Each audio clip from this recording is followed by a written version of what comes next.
de Christ, que Dieu vous bénisse abondamment au nom puissant de notre Seigneur Jésus. Et salinga oto benginde konabino simple messager de Dieu, simple serviteur de Dieu, le frère Jean. Naza ko remercier na bandeko nyonso partout dans le monde oyo. Kolandaka biso oyo pe boza ko encourager biso oyo pe boza ko prier pour na biso pe tozali ko prier pour na bino. Yango ete na ili susu lelo na message oyo nzambe azotalisa biso pona kolendisa peuple de Dieu partout depuis baton ezali difficile et depuis nzambe attend pe à circonstance et a changeaka temps pe a changeaka circonstance yango ete pona kokota na message na biso tokoluka totonda nzambe pe tokoti na message na biso.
Tendre Père, Dieu d'amour, Dieu de miséricorde, Père Saint, Père Tout-Puissant, Papa, totondi ope tokumisio na tan aussi koza na biso, topesi tan ona maboko na yo ebandeli kino suka, Papa tika yo oyo, ete tokoloba awa yo o utiliser monoko na biso, to bebisi nyonso eza volonté na yo te pe tozingi ta na makila Yesu pe na bandeko nyonso partout bakolanda tika pe kimia na yo ekota kati na bango na mabota na bango pe na bomoi na bango. Oyo nyonso ba difficulté baza nango Seigneur tika ete o visiter bango pe sa bango solution. Totondi ope to commission na nyonso to sengi na kombo se moko ya Yesu Kristo aza mobikisi na biso, aza sauveur na biso, aza libérateur na biso, nde tosili koloba amen. Shalom shalom peuple de Dieu, ndenge tolobaki ezali message moko, message ya Nzambe oyo azali ko révéler biso, azopesa biso ba révélation na makambo oyo ezali koleka na mokili et surtout na problème oyo tobengi oyo tozo ba famine. Famine ezali nini? Famine ezali oyo ke kozanga biloko na mboka, crise ekoti na kati ya mboka, biloko ezali ko manke, yango babenga ngo famine. Mais toyebi ke eloko nini babengi révélation. Révélation ezali eloko yo baza ko révéler oyo yebaki te, eloko moko ekoya na futur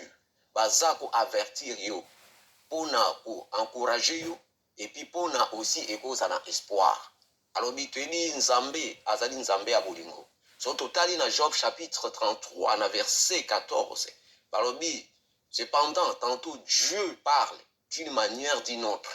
Nzambe azana bandenge nyonso alobaka pona ko communiquer na biso parce que balobi ke ye aza esprit.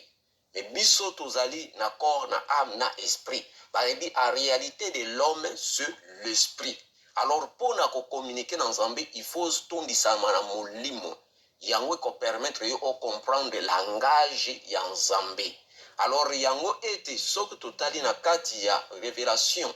alobaka na prophétie. Prophétie ezali na moto oyo Nzambe atalisi ye aye koyebisa bino. Akotalisa ye na nini? Akotalisa ye na oyo tobengi na basonge, na révélation, na nini na vision, na parole ya connaissance, parole ya sagesse, akotalisa bino na elembo na ba action pe akoloba moto pe na mongongo na voix oyo tobengi na voix mosusu oka nzambe alobi na voix. Alors yango esenge na biso ke totondisama na molimo mosantu tozala na esprit ya discernement. Alors prophétie nyonso yaka message nyonso yaka to mépriser te mais to examiner. Toyebi na kati ya message eza pe na message oyo euti pa nzambe, eza pe na message oyo pe euti na monde ya ténèbres, eza pe na message oyo pe ezali makanisi ya moto. Alors na makanisi ya moto toyebi eza na balance parce que mosusu eza conseil dans le Seigneur. Ezali o ndenge toza na vie quotidienne tozali ko vivre. Yango ete ndeko na nga ndenge tolobi ke songe o tobengi ba message to négligé te. Moto même aza ndenge na message yoka ye examiner yango. No mépriser te examiner yango yoka yango senga molimo mosantu ndeko yebisa yo ke message elingi loba tel likambo poe. Mais makambo o ezoloba ezali kaka na biso te, eza na bato ebele. Alors message tango moni moto alobi donc ezolakisa il y a quelque chose ezolingi salema. Alors yango te bazako avertir biso pona nini to prévenir afin que to kweya na mutambu ya munguna te. Ndenge soko totai na makoma miso to keina Matthieu chapitre 26 na verset 41. Na verset 41 balobi na biso nini? Veillez et priez afin que vous ne tombiez pas dans la tentation. L'esprit est bien disposé, mais la chair est faible. Tout le monde va définir biso que balobi to veiller et puis to prier. Veiller, ça veut dire quoi? Veiller eza koloba quelque chose, on remarquer quelque chose. Na kati ya bomo na yo, na kati ya famille na yo, na kati ya pays ou bien na kati ya mosala, ozo remarquer loko moko ke namoni mo patron Ondre azolinga ngate ndenge ozomona na kati ya ndako ozomona ozo remarquer mwana caractère moko changer. Alors tant que caractère wana changer oluka nini solution sala nini okoluka o sala demande ko sala liboso nini o prier ko prier elingi koloba nini ko prier ezali o tobengaka action ko sala quelque chose pour luka solution na o ezui mwana yango to sala nini tokotaka mabondeli. Tangu dokota mabondeli pona nini okweya na tentation te. Balobi esprit est bien disposé mais la chair est faible. Tango moni likambo c'est le temps o réparer yango o luka moyen o sala quelque chose. Eza lokola lelo batu mingi tango so mwana nona kata ndako o remarquer mwana mwasi be mwana mobali eloko moko eza ko arriver na ye azo changer caractère. C'est le temps ya kotelema koluka solution pona mwana wana. Mais tango yozu action to tiki o négligé. Tango mwana wana caractère wana deje ko bota misisa pona koluko zongi sa mwana na ndenga zalaki ekomi na o problème. Ekomi siko grand problème parce que nzete ba tresaka ngo tango eza muke. Tango ekomi etengami deje koli etengami po dresango ebukanaka. Ko bukane ça veut dire que mwana na ko révolter contre yo. Et puis tant mosusu ko mema ina kufa. Eza lokola lelo oyo toza koloba sur biloko eza koleka oyo babike biloko ekozanga biso. Lelo ba message eza koya. Peut-être na batu mosusu bozo ko négliger yango. Mais soki komi na likambo et arrivé au tchaki provision moko te o trouver na loko pena loko moko te na ndako ekosala oni. Siko okota na tentation. L'air wana to éviter makambo nene koleka. Oyo koyanga na oyo to éviter. Peut-être ba pays mususu kozala ba guerre civile, peut-être ba pays mususu zala calme, mais ba kocha biloko oyo ke ba kobomba biloko wana kokoma pona kosomba oyo koma na ba condition. To moni ndenge ba makambo nyonso ekoma ke eloko boifu osala bo eloko bofu sala bo to yebite lo nini bazo préparer à monde à ténèbres. Alors to yebi bien que tala histoire so to ke na kati ya songe ya pharaon oyo azwaka na Égypte. Tala songe wana zwaka oyo Joseph ayanolaka yango. Soki lelo ba négligeaki et que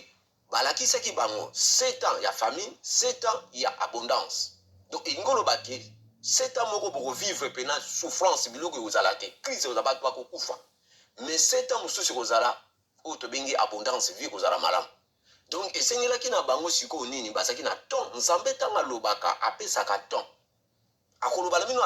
likambo esa malobi ta alobi lelo akoloba ngo avant po bozwa temps ya kobongisama komibongisa kosala nyonso oyo kolukaki otya oyo quelque chose ezali me ntango basalaka yango soki banegligeaka na lelo na bandoto wana pampambana tokipaka yango te nde lelo ete engaki esala catastrophe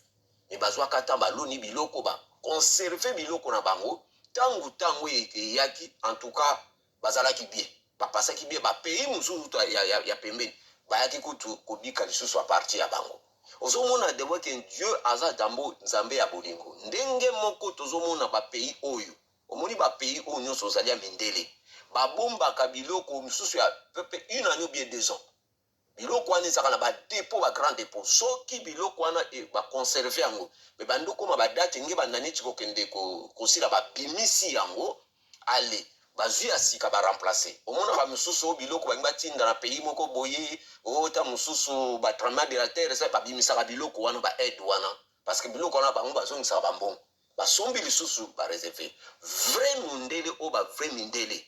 oyo baza pinda oyo baza na maturité oyo baza basage bamayele babombaka biloko na bakati ya cave na bango bazalaka mpena na bamagasin na se donc depuis bamakambo oyo oyo bavivra ya minene na bamboko bitumba oyo ezalaka bakoma mayele babombaka biloko na bango donc mosusu abombaka yebi ke soki eyindi nake nasombi ndambo na bakisi soki batie bacondition nga naza kuna te donc naza pepele elolenge moko ndenge oyo toza komona balobi ke veillez et priez afin que vous ne tombez pas dans la tentation l'esprit est bien disposé mais la chair est faible tango nzoto ezalaka toujours faible nzala soki eleki moto akosala n'importe quoi tango wana toyebi te lelo oyo yango na koloba surtout na biso bapapa bamama ete tozomona bamama mosusu baza kosala baprofession nga aza tuka ndalikambo profession naza makasi wana eza selo nga na koloba moni nyonso te azala kokola ngai nga mpena na profession nazala makasi même na tokoli mama na biso tellement alingi mpenda na ndako toliaka vraiment biloko ezanga te epuis ndenge eza ndenge na biso en tout cas na koto wana mpena nazala makasi na kosomba biloko koconserve biloko ozomona me bamessage oyo ntango eza koya na ye mpena kotala yango ngai moko na 20 ans oyo na parceke nazwa message nzambe alakisanga à 2 reprises ndenge bamboka oyo ekokende na kao bamboka opende kokende na kao balakisanga yango 2 fois panike deuxième message balakisanga mpena ndenge bato bakomi kolanda na bavoiture oyo balimousine tosalaka bamariage ekomi bandako ya bato omoni mpena ndenge mboka na biso afrika elaka awa mpena donc awa kutu ezala pire parce que oyebi mondele akoka capacité par rapport ya biso ekozala pire mais pourquoi ekozala pire tokoluka na kati ya message bo comprendre pourquoi ekozala pire alors yango ete ntango yo okobomba biloko l'air bato bakopesa bacondition yo kozala sauvé alors yango omoni bapapa bamama ezali na biso malamu prévenir vaut mieux que guérir eza te ke soko omoni mama azosomba biloko peut-être omonaki biloko boli boyoka biyokayoka mamba eza question ya biyokayoka te il faut tala évolution na vie ya motu faut tala période évolution ndenge mboka ezokende ndenge makambo ezokende ndenge opesa yo susu mayele oyo oyobi ke parole ya connaissance parole ya sagesse ocomprendre ke ndenge mboka ezokende malamu te nzambe apesa yo mayele apesa biso mayele ekozwa ke ngai kosala nga mawa ke otondisa bilamba ta mosusu yo moto moko ozali na kati ya bilamba na ndako okozwa basoulier bapere ya soulier oza ta mosusu na 150 pere ya soulier mais okomona pendant l'année olataka kaka presque na 300 bilamba oza kaka na 10 bilamba bacomplet bilamba oyo osepelaka nango mingi mais biloko wana mosusu efanda nango okomona kota bachaussure oza na 150 pere 100 pere otilizaka ata mosusu 10 pere ou bien 15 pere mpena oyo osepelaka mpena na bilamba nini nango mais mosusu wana efanda omitunaka te lolenge mo mpe na bamama nga na koprefere soko omoni mama asali meme magasin na ndako ya biloko ya kolia betele maboko na kosepela ke meme bamama ndenge bamibela biso bafulu oyoka mpena biloko bilamba etondi basa papa eza mabe te mais yo mutu moko ozala biloko ebele wana tala siko biloko nyonso wana oza na 400 bilamba 500 bilamba bapere chaussure biloko so olataka yango te zwa sikoyo bapere chaussure zwa bilamba na nyonso oyo osomba zwa yango beta machine zwa mpena bafarti nango osala okomona ebimisi mbongo moko ofongola monoko ntango mosusu peta ebimisi mpe omona ba 20 000 ba 30 000 ntango mosusu mpo kosomba mwa terrain moko otongaki ndako na ntango nyonso ozobomba bilamba wana peut-être eboteli ota mosusu lopango mosusu eboteli mpe ta mosusu mbongo moko ebele peut-être soki otiaki yango mpe na banke eboteli yo mpe mbongo yango moni na vie toza toujours kozala na vie ya pauvreté toza koavance te parce que toza sage te na makambo ebele alors lenge moko ndenge tozoloba nga depuis ndoto ya pharaon ekorija ngai mpe epesanga nazala ya économiste eloba te ke nalataka te natasali te non nalata propre être propre ya te kozala na biloko bavalisi bilamba etonda non mais biloko eza nécessaire parce que na temps wana mosusu ezalaka aza na mbongo asombi bestoka mpena na ndako mpo mosusu baza na bespace mosusu baza na espace te de problème mais atondisi biloko ne soki aza na ndako ne na cave ne etondi abimisi ta mosusu mpe 5 000 napesa exemple ba 5 000 mpe abimisi mpa atondisi ta mosusu 10 000 okomona ntango eperiode amo ekoya ekosala mpe mobulu te me bato crise ye akomoteka biloko ne na ndenge mpe ya cweke azoteka oteka ntango crise esili makambo ezongi normal okomona ye akomi riche ezali politiki oyo bango bazosala lelo bazodétruire biso eza bapolitiki wana tokoloba message wana dans l'avenir bamakambo oyo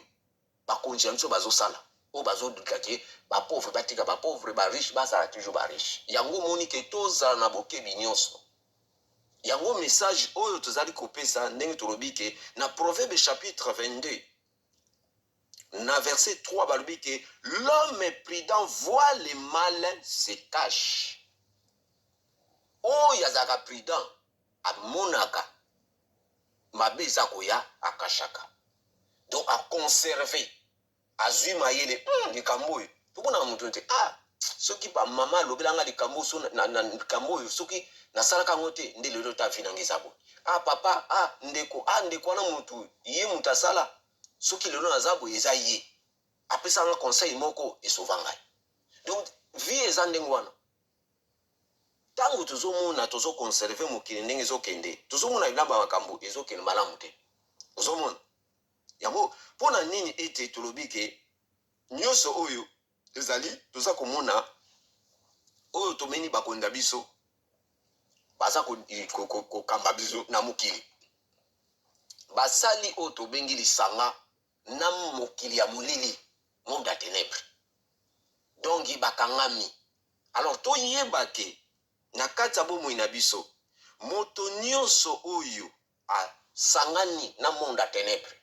ake kokota na bagroupe ya mabe ake kosimba oyo tobengi kisi tomonaka vi na bango ezalaka catastrophe suka na bango ndeko na nga ezalaka kaka toujours oyo tokomi destruction ekendaka na kao parce que soki tokei na makomami na Jean chapitre 10 na verset 10 balobi ke le voleur ne vient que pour dérober, égorger et détruire mais Jésus-Christ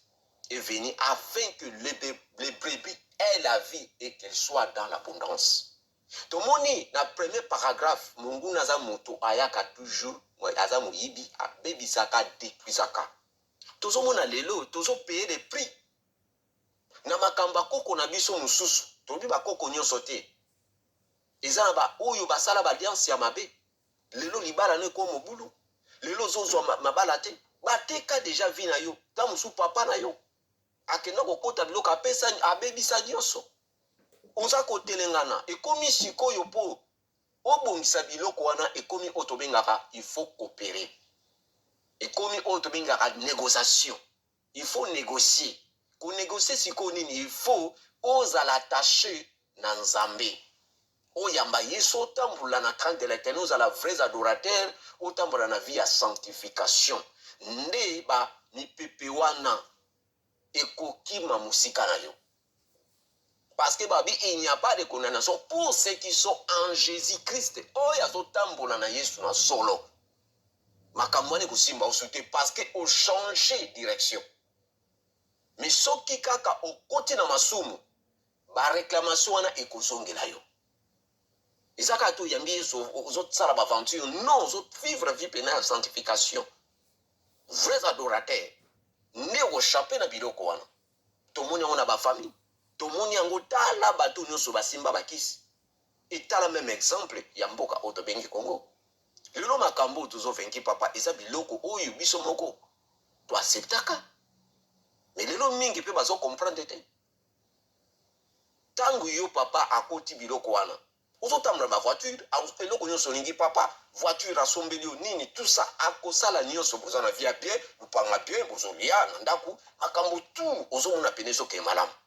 me ntango ya kokufa to bakontrat wana esili kende otala famille wana oregrete otangi na baklase moko ya malamu mozozo mosala te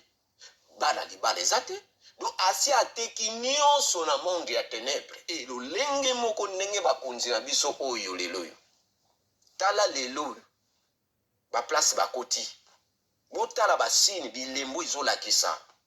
papa toza mayele te toza bazoba te tozomona parce que monde ya ténèbre etamba na spiritualité tozomona na butu ezonganga boye me makambo ezoleka na butu yo oyebi te lelo tozomona bango baplace bakoti na baaction bazosala tala lokola mboka na biso awa lelo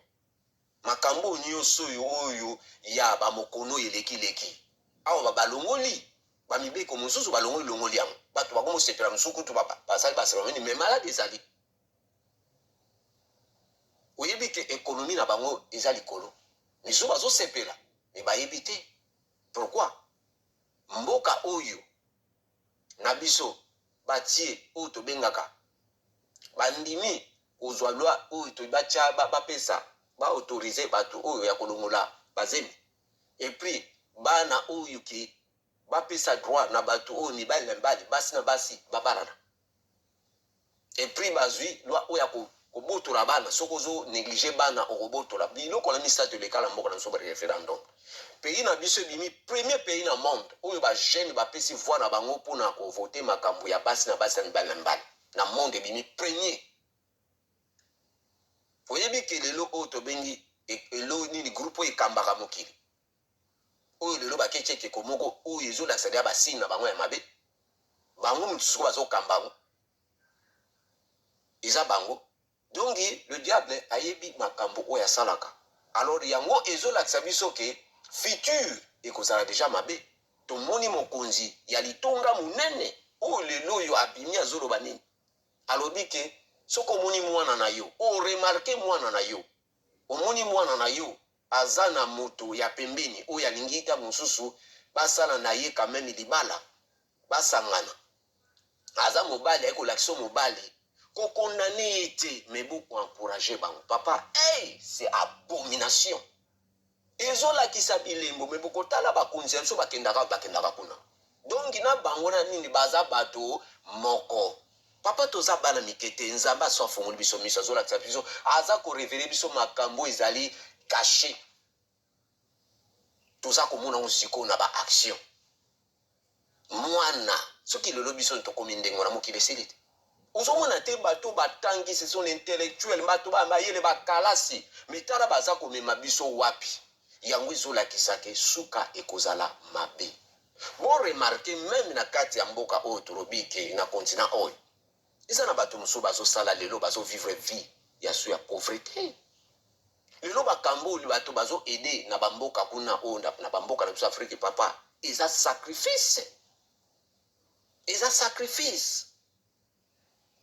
sans sacrifice okosala ngo te bato mingi bazovivre vie ya pauvreté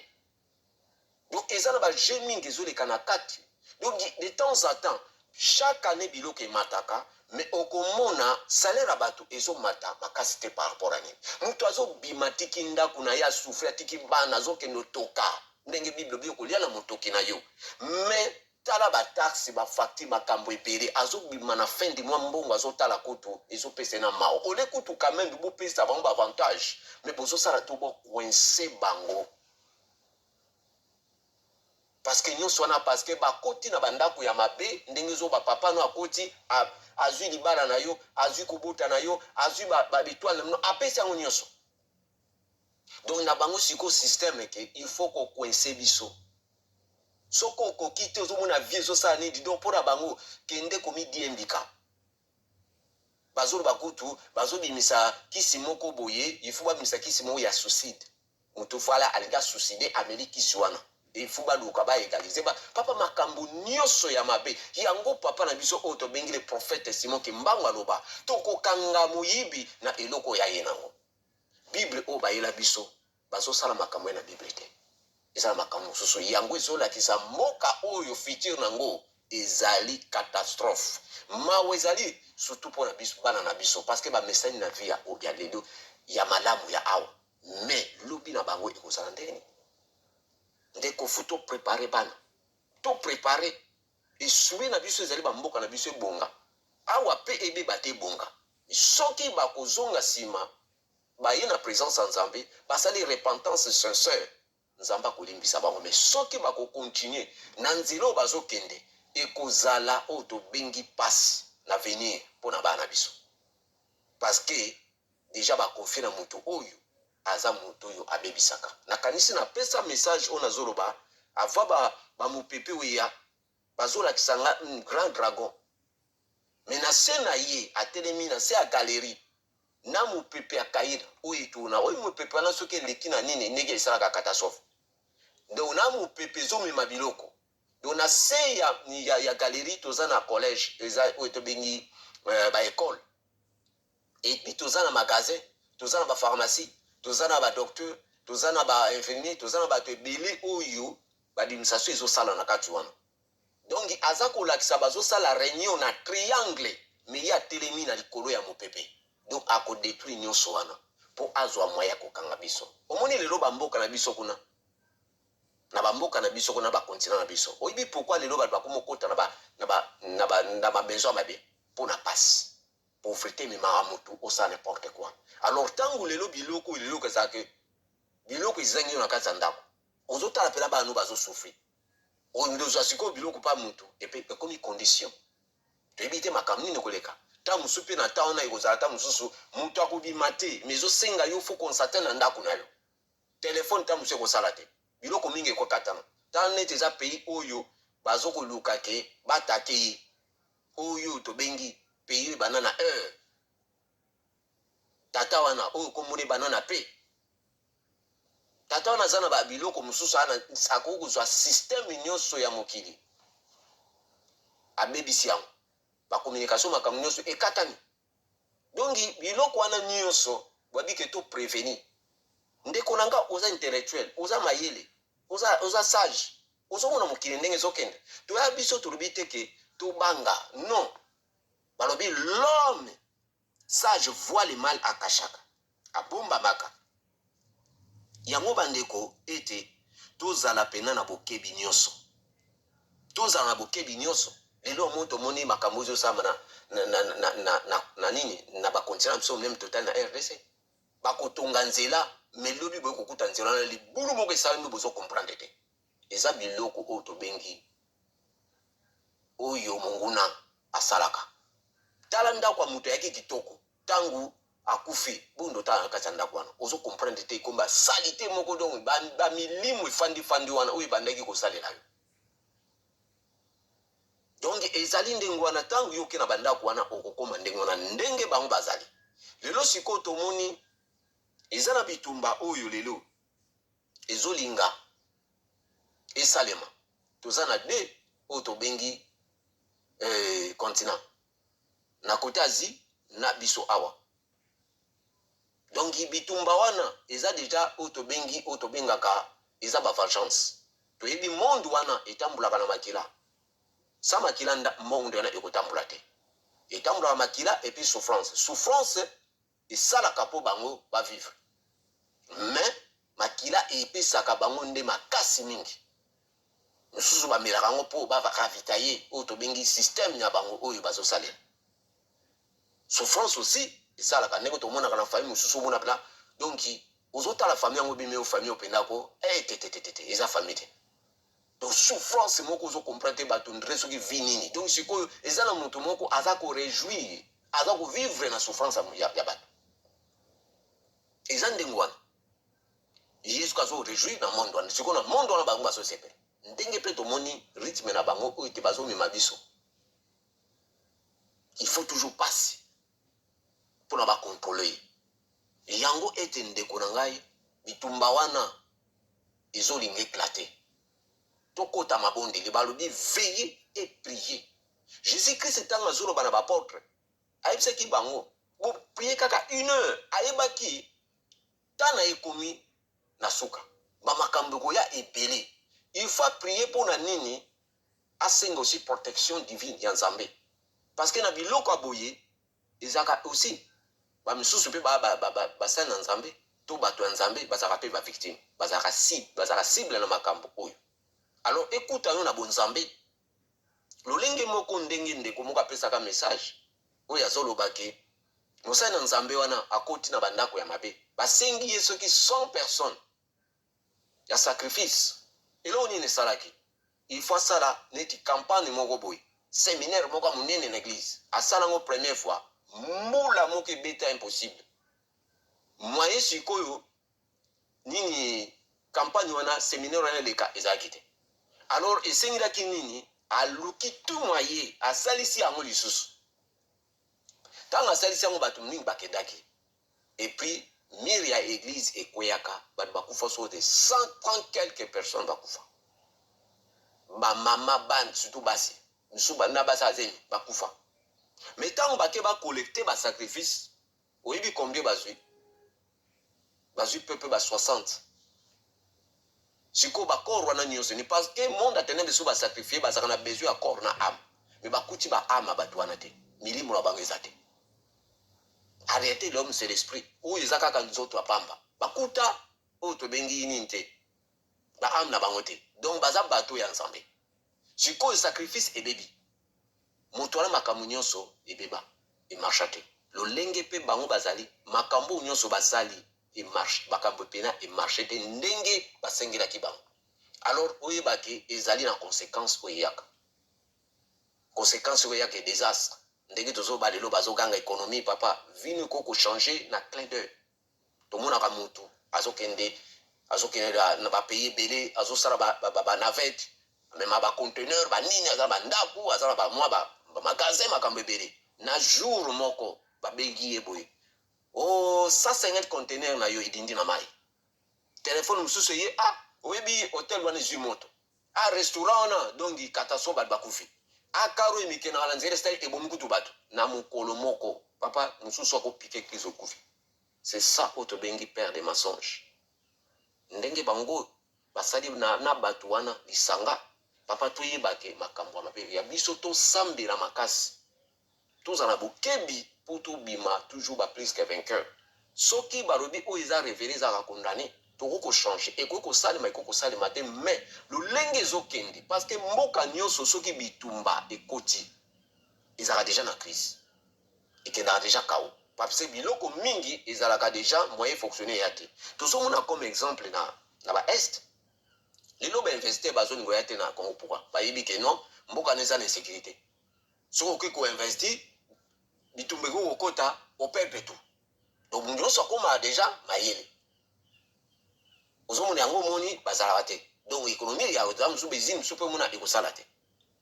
yango ete ezomema eza eloko moko na kati wana nzambe azorevele azoyeba complot bazosala ekozala complot ya bango ekozala aussi punition ya nzambe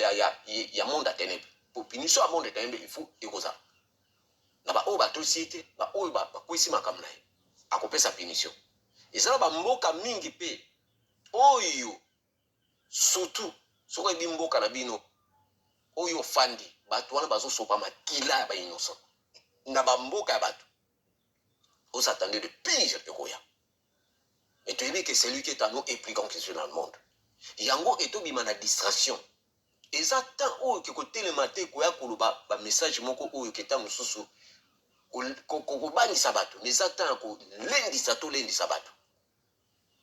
parce que la prière ebukaka makambo ebele papa ndenge tonguzamaka topriaka toyebi te makambo esalaka toyebi te makambo esalama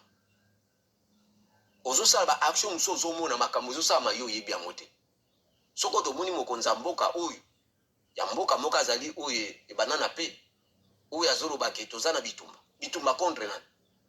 azoloba na balini ke bato oyo oyo tokanisaki ke baza ya kolemba nzoka eza na bato bazoprie na solo papa priere ezalaka lo moko osakana te napesa message moko message wana namona makambo awa me makambo nga namona ntango molimo mosantu ezoexplike nga makambo wana moto oyo epela na litonga moko eza na kati ya mboka oyo mokonzi alobaki toza na bitumba moto epela na kati ya litonga wana ntango molimo mosantu olobaki yo moto tye moto wana papa keba eza na makambo ebele or oyo namonaki elakisaki mpena clair dieu est grand nzambe aza tout puissant azolakisa bango ke bato bayebaka mo tala bamakambo nyonso ebimi tala bamakambo nyonso bato babimisi ozomona monde wana eza na secret elelo secret eza zu te secret ebimi yango moni makambo na mo mpe prince emi ebebi yango ete ndeko naza kosenga na yo papa mama soko moni ete mama azosala provision bozwa ensemble usole ezali malamu parce que so biloko wana esami te ekobénéficie bino kaka biloko wana ezala badate ya milai babi te banda kosomba direct biloko wana ezwaka temps na malemu ozobwaka malemu ozobwaka bango basalaka yango chaque donc loba te ke no ezosalema nango te bayebi makambo bazoloba parce que omoni eza biloko moko nzambe akotisi bango oyo tobengaka confusion entre bango toyebi ke bazalaki mwambe me moko alongwe moko wana nde sikoyo balingi basala nini bapine ye or bayebi te ye aza wana soki lelo basangani na biso awa nyonso parce baza bato ya ndako moko soki basangani bakokoma kontina moko makasi koleka bakontina nyonso me monguna azouta mosika na mboka oyo ya a oyo boyebi oyo ezali likolo ya bamboka nyonso bango bazolinga kaka bamona bango likolo na bato nyonso or bible elobi moto alingi azala likolo ya bato nyonso akokoma na se ya bato bazali bango na mboka moko eza pembeni na biso oyo ese ebimi na kontina oyo baza bato ya mibale tala nde baza koya kokosa bango yango ete bato tofanda na bango awa bazali oyo tobengi bagros bebe baza koyeba eloko absolument eloko moko te bazokomprendre te moto ya ndako na bango oyo azali voisin oyo aza moto ya ndako na bango babundisa ye me bazotala baaction na ye te bazoyeba te eloko nini bango baza kotonga mpo babebisa mboka oyo mpo bango bamata lolenge moko ndenge tomoni na kote asi botala banani mpena bazopushe bato mpona bamakambo wana esalema le même kaka bango alors makambo yango tozolobaka biloko wana tu oyo tozomona ekomema kao wana ekozala biloko ekozanga yango ete tufu topreparaka yango malembe mpe tozotala évolution tozolanda bainformation toyebi teke banga okende okotala biloko eza ebele yango na babi surtout bapays oyo boyebi bamboka na bino basopa makila ya bato bapays wana ekoriske oyo tobengi bitumba na kati ekozala badouble moyen kutu babiloko wana baluka babimisa baede nango bato ekozala te ekozala na bango mpe bakoprofite na biloko wana bakosala mpe biloko ndenge eza bolokwa biloko eza te donc avozwa eloko boyeboye condition sikoyo soki oza deja na biloko nao na ndako ebele mpo ekozwa temps mingi mpe ya mingi te nzambe ayebi ntango asala makambo ayebi ntango alobaka mpe ayebi yango ndeko na ngai naza kosenga na yo isufu tozala na bokebi parce que balobi bien makambo nyonso bakonzi ya biso bazosala biloko nyonso lelo tokomi nzambe azalaki na projet ya mabe contre biso mpona biso te ayaki na projet ya malheur te mais projet ya bonheur biso moko mei tokekaka pa ya moto alokuta oyo akosa biso amemi na biso kufa ye kaka tozokende mpa na ye ezali pasi oleke toya place oyo daba ya créateur tozokende po ya moto ya créature oyo aza lokola biso oyo basala tala lelo ndenge azomema biso azali yaya ya mabe azomema biso na pasi ezali nyonso wana oyo tolobi ke ezali manque ya connaissance oyo bazoparle na biso na Osée chapitre 4 verset 6 manque ya connaissance yango ebimi baloko nyonso soki lelo mpena conscience na bango ezongi papa okomona mpena ke akokima mosika na biso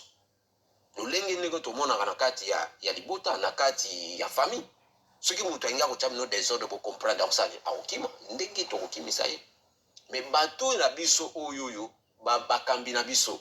bakomi bato babengi bango bakomi baanimal bakomi lokola banyama soko bible ezobake nyama moto azopense aza su pena na mayele mingi te aza deja mvute yango ndeko na ngai tokota mabondele lolenge moko nazoloba tosambela makasi et surtout na bavi ya bana biso parce que bana bakoti na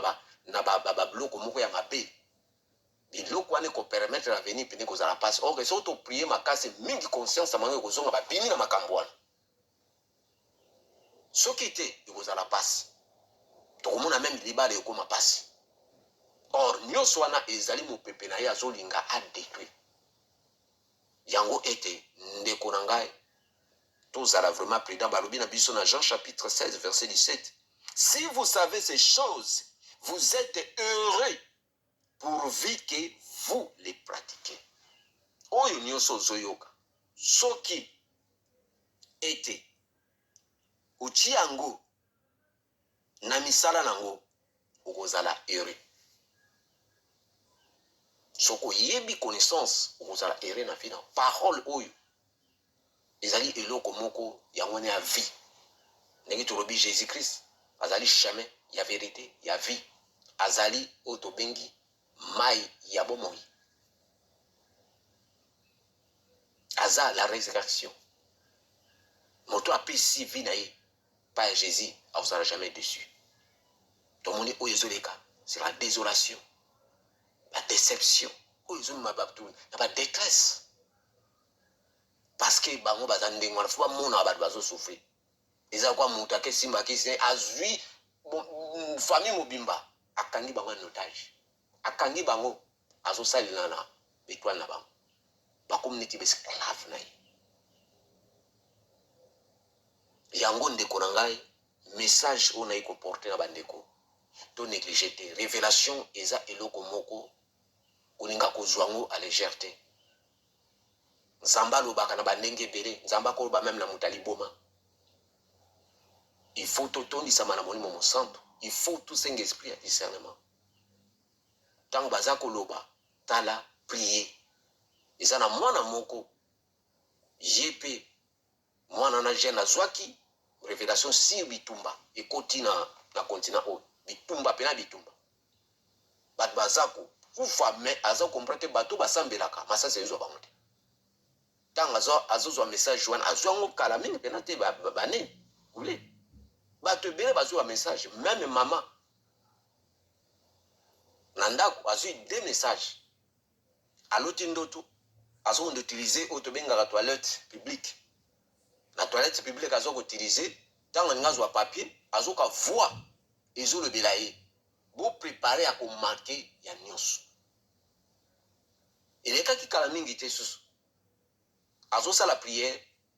ntango azosisa priere bazoloba nde na voi bosomba biloko bosomba mpo nga na deja tobanda dia kosomba biloko tobandi tozosomba tuche soki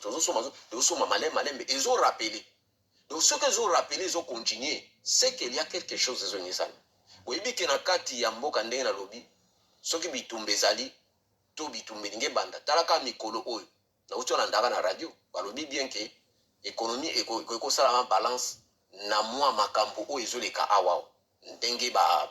bainstalle na bapembeni ya bamboka tututu oyo bapreparation baosala ezopesa ya balance ozotala nde otala neti baessence ezomata makasi biloko ezomata alors biloko nyonso wana tozomona yango bembe enclé de nyonso koki koza bum ekiti donc ntango nzambe alobaka azopesa bino mpe temps yo preparaka bwakaka moke moke parce que okoretrouve obombi ebela mbongo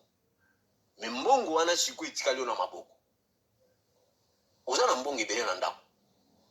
obien na banke me biloko eza te oke na magasin biloko eza te nini eza te me mbongo na ekomi nango ya bapapier nango na valeur te me biloko eza na valeur ntango mosu mpo koteka obakisi so mbongo soki oza na espace moyen nyonso ezali papa lika bozala ensemble eza temps oyo lelo oyo okende kosala babiloko moko ya bafutilité te onasomba soki bayoshi onasomba soki banini natondisa bilamba mikolo oyo okomona batemps oyo yakala bafin okomona surtout mingi ekomona ba nini otobenga ba solde. Donc bazo sa ba réduction biloko keba kotonisa biloko ni soko sala ka ba nini ba faire osomba ka biloko bilamba utindaka eza mabete ozo sala cadre de commerce mais soki ete ozo tonka ka pona lata papa eza temps oyo il faut observer via mutu fotala ka temps via mutu folandaka évolution ndenge ezosala ndenge mokili ezokende ndenge période ezokende yango ekopesa yo même nzambe azolakisa yo na kati ya vision na yo na kati ya songe na yo ocomprendre koyeba signification ya eloko yo omoni. Mais ce que vous comprenez, tout le monde a kaka bino bolingo loba makambo eza normal. To loba ki makambo ya mipepe to ba no loba ngwa ba message bima ebele ba négligeant. Mais de l'autre là ibani ko sala. Donc yango to loba ke to prier. Souci na biso zali biloko ane yate. Mais souci na biso zali ke nzamba sala ke biloko ane pasete e bato bazo na sens normal pour vie aba na biso pe ezala garantie. Ba mboka na biso pe bonga. Parce que so ba mboka na biso ebongi te ezaka pasi na biso pe na bana biso de l'autre zokola ta ba âge ta ba papa banane ba keye tota la penane to ok to kotika bana un jour ba kotelengana ba ba place okende te parce que biso mboka no zongi ko communauté étranger alors il y a iloko ke to za ko prier nango na simbala sima to ba message joa ko luka ke comment nous devons préparer et surtout pour na bana biso et to tia mabonde na ba mboka na biso totia mabondeli ndenge ete mokonza mboka lobike mboka ese kufa mingi bas communauté slogan tout le monde a slogan to rejeter yango makambo azuru ba ezna ba sens ebele so na expliquer yango na simbala sema so ba message ya lina koko expliquer yango na ndenge o esengeli parce que tout le monde qui na deuxième république bato bazalaki ko travailler na papa babandaki dia ko lobango tout ça na bato mingi bandolo ba ke babi ndenge mboka ezokende eke ya kodaye tondoka musutu bawo bake bokoliana boyibe balangage wa ndolo boyibe bokansango bandako lobango bandako lobango dere donc na tamu dokuma na fe ba mona ki déjà ndenge ezokendere oke mabe ba musu bandako mena makila ba mona ki déjà ke mboko okene mabe mais les roi to mona ki mezali banini parce que muto akokotsa kimia oneza kimia ya monde a ténèbres ezaka kimia te ba peso eza temporaire. Mais ça, le coup, neti mutu zota mra voiture kitoko. Bazo mona yo za véhicule mkara kitoko ndako kitoko ndako tamso lala ka eza ngo ba carton. Voiture tamso ngo eza cercueil. Tamso za linza za sardine mais ozo mona ona mishuko ya kitoko. Mais na monde anesa ya ko bate. Papa tangu mulimo nzambe zotali sangai. Ezotali sanga ba mimi mulimo na ngai. Bazotali sanga na se ya mabele eza na ba usine makambo ebele. Ba marché ezala ndeko moko abanda ko yiba na magasin mundele wana bandula ndazo file titi atali makamninga zo sana kaza magasin ndenga zo yiba tutu afumbi ete tanga bimi alandi azo landala ndeti komi place moko twanga sanita devie akatele liboso abimi okozo landanga ayi biseta ozana no jeune papa mwana tala ozana no jeune oyi magasin biloko zo yiba biloko mseko tanga butu ekota na butu te yebo biloko muso ya kapena na butu ya nenga misiki ekota yango ete nazo senga ndeko prier sans cesse ona bosa ko prier sans cesse bongo na kotina domaine tout azolinga toujours akwese biso pona kaka to yaka pembe na ye mais biso za bana nzambe yango ete ndeko tozala vraiment na boke binyoso balobi ke celui qui persévérera jusqu'à la fin sera sauvé. Alors yango était message na kirango pour na kopesa peuple de Dieu tika nzambe azanabi tika nzambe a protéger bino barasima tokoluka ba message o ya ko lendisa peuple de Dieu to zana ko bangate biso za bana ya ko bangate mais to zala toujours ko continuer ko persévérer la parole to rester toujours dans la maison de Dieu ezaba tamoko kangama na nzambe parce que o yekoya lelo lobi to yebite mais aza souverain ayebi yango nazo senga na bandeko to kangama na nzambe to kima lisu makasi tozomona ba papa o toza ko compter na bango oyo bato minende tozomona ke atala boy melelo akomi kopesa ba conseil mwana akomi kokene bima na mwana mobali na mobali olobani encourager bango o bible lobi o nyonso eza ba chose moko ya mabe o ya ténèbres futo condamner yango ko condamner ani te kopesa mwana conseil bima na eloko ya mabe siko tala elo ni bazote ya biso okeke de na balwa msenge bi makuba ndo kopesa omoni ba makamunyo sona e perturber bango no bazana na bana bobulu ne na bi bazaki mwambe moko alongwa mais na kati o batikali 7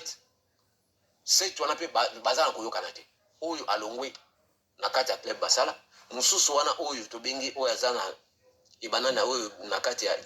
na Asie oyo bazonga kosala bituma na pays oyo ezali ya kota mai